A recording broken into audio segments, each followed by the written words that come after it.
see suure laia ilma peal, mis mul nii armas oleks ka, kui sa mu isama.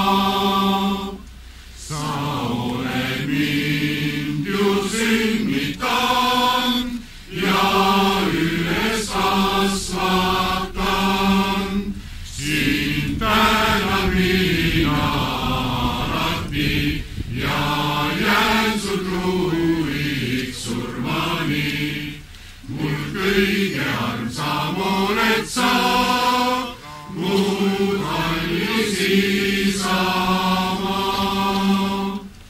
Su üle Jumal valvaku, mu armas isama. Ta olgu sinu kaitseja ja võtku rohkest õnnista, mis siial ette võtad sa, mu kallis isama. Mul on siiralt hea meel, et tänavu juba 9. korda oleme siin Valaste Lontika paekaldal tervitamas Eesti Vabariigi aastapäeva.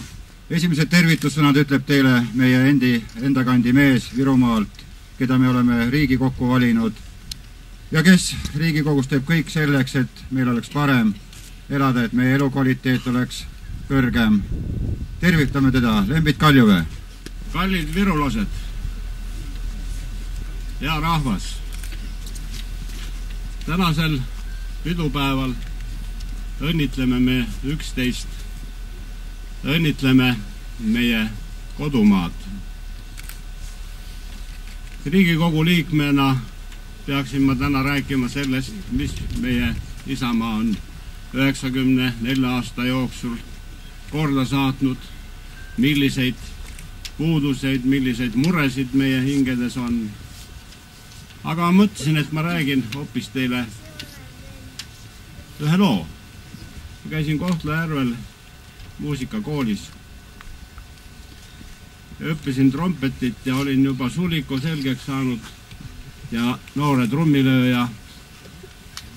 Ja siis tõi mu isa mulle ühe halli lauliku, kuhu peale oli kirjutatud Noorkotkaste laulud. Ja ütles, et mängi mulle siit midagi. Ma vaatasin, seal oli nii palju punkteeritud rütme, et ma ütlesin, et ma ei saanud midagi hakkama, ütles, et õpi. Ja vaata, milline lugu sulle kõige rohkem meeldib. Ja ma õppisin sealt selgeks sellise laulu nagu Lipulaul. Ja need sõnad jäid sealt nootide alt meelde. Meie võitluslipp, sinimust, valge, aate kõrgusel näidaku teed, lehvi, lehvi, sa helkima palget, süüta südames õndsuse leek. Meie oleme ühine pere ja nii edasi läks see laul.